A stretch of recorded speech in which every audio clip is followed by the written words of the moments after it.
In the year 1844, the Mormon prophet Joseph Smith and his brother were murdered in a jail in Carthage, Illinois. A year later, the men accused of the murder came to trial. Now, what you're about to see, a play called Hancock County, dramatizes events surrounding the murder trial. The playwright wrote it from many sources, including transcripts of the trial itself. Originally performing the play for live audiences at Brigham Young University, the cast then came here to the soundstage where their final performance was taped. A word about the way plays work. The word is imagination, yours. It's your imagination that will allow actors to assume more than one role or to step out of character occasionally to narrate events in the play. The play will whisk you from small-town taverns to a temple site to a noisy, crowded courtroom without ever changing the set. So we invite you to awaken your imagination as you watch Hancock County.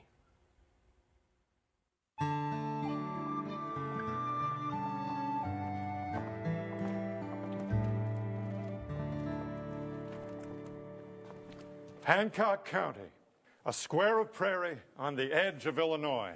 Its western corner cut off by the wide, meandering Mississippi River. It is 1844. Hancock County has the largest population in the state. 22,559 inhabitants. Half are members of a new religion, the Mormons. That half grows larger every month. My general invitation is, let all who will come. Come and partake of the poverty of Nauvoo. Joseph Smith, the Mormon prophet.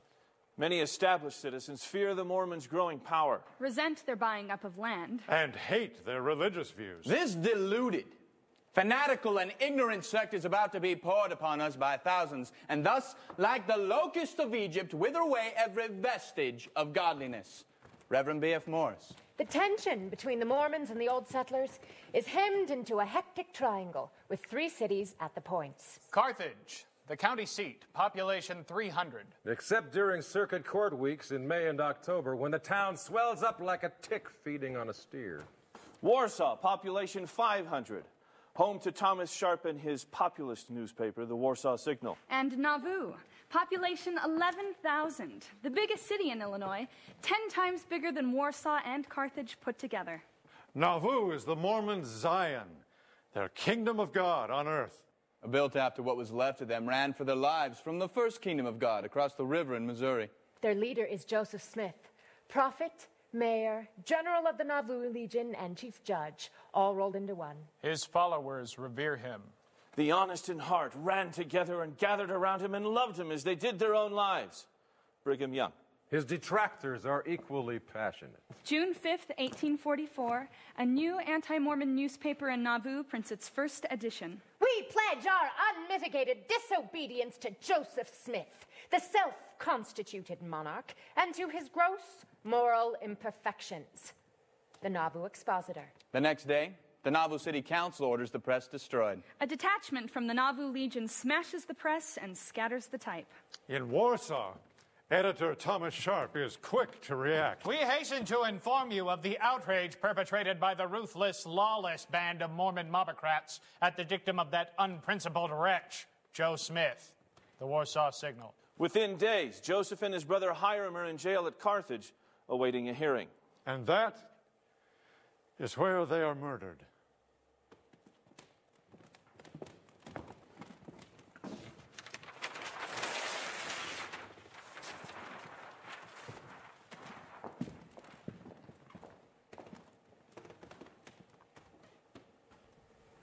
June 27, 1844. Hot and humid. The sky full of clouds gives way to glaring sun. 7 men from Carthage militia guard the jail. Inside with Joseph and Hyrum are 2 friends, church leaders Willard Richards and John Taylor. 5 o'clock p.m. Between 100 and 200 discharged soldiers from the Warsaw militia smear their faces with gunpowder and make for the jail. A party of men are coming to take Joe Smith and hang him on the square. Well, come on, you cowards. Damn you, come on. Those boys guarding the jail will all be killed. Tom Marsh, officer in the Carthage militia. In the event, not one guard receives even a scratch. Despite the hundreds of rounds fired. Now, some in the crowd below begin firing up into the second-story window. Others rush up the steps inside the jail to the room where the 4 men are held. Now Joseph and his brother prepare to fire pistols smuggled into them earlier. All brace themselves against the door. Now the men with the blackened faces fire on the door, shattering a panel 4 feet 3 inches from the floor. The prisoners jump back. Hyrum Smith fires his revolver, hitting no one. A shot through the door hits Hyrum in the face on the right side of his nose. A second shot through the jail window hits Hyrum in the back. Hyrum falls to the floor, face up. I am a dead man, he says. He never moves again. He's 44 years old. And now his brother bends over him. Oh, my poor dear brother Hyrum, he says. Now Joseph flings open the door and fires all 6 shots at his enemies on the other side. He throws the gun down and slams the door. Now, with his cane, John Taylor tries to beat down the barrels of the gun sticking through the hole. A barrage of bullets blows him back from the door. He is grievously wounded, but survives. Now Joseph runs to the window, hoping to jump. Crossfire hits him from the hole in the door and through the window from the yard below. 1 ball in the right collarbone. 1 ball in the chest. 2 in the back. And now he falls through the window to the ground below. Oh, Lord, my God, he says. He raised himself up against a well curb. He drew up 1 leg and stretched out the other. And died. Thomas Dixon, eyewitness. He was 38 years old.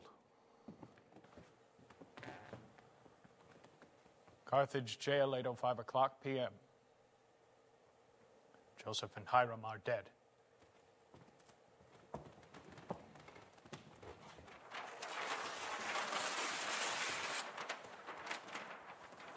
Taylor wounded. I am well. The citizens here are afraid of the Mormons attacking them.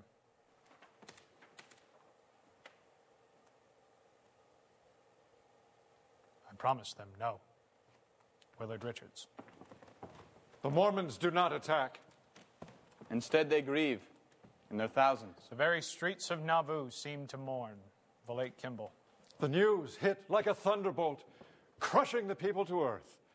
Emily Dow Partridge. Afraid their enemies would try to desecrate the bodies of the Smiths. They hold a public funeral for coffins filled with sand and rocks, and then secretly bury the brothers in unmarked graves. Governor Thomas Ford to the Illinois House of Representatives.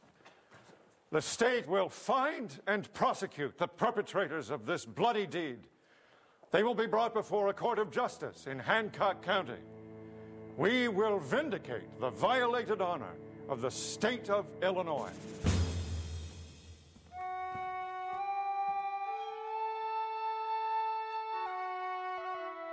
I told you, it ain't bad at all. It didn't leave hardly a mark on either arm. I can see bruises starting. Where? Well, that won't show, will it? Is that all you're worried about, Anne?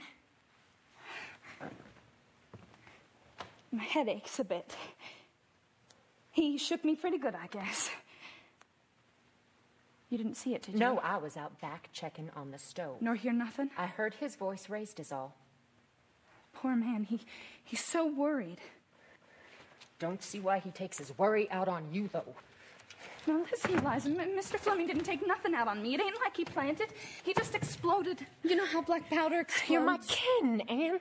I can't help worrying for you. Well, don't go blaming my husband, please. What set him off this time? Don't say this time. There ain't so many times. There aren't so few either. Well, it's his money worries getting worse is all. We ain't bringing enough money into the tavern with just the drinkers, Mr. Fleming says. If we're going to make Warsaw House go, we got to get more boarders like they do over to Hamilton House in Carthage. And I've tried.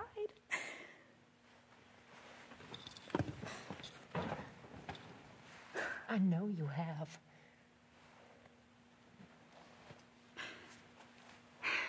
No. Now, I'm all right. I'm getting back to work.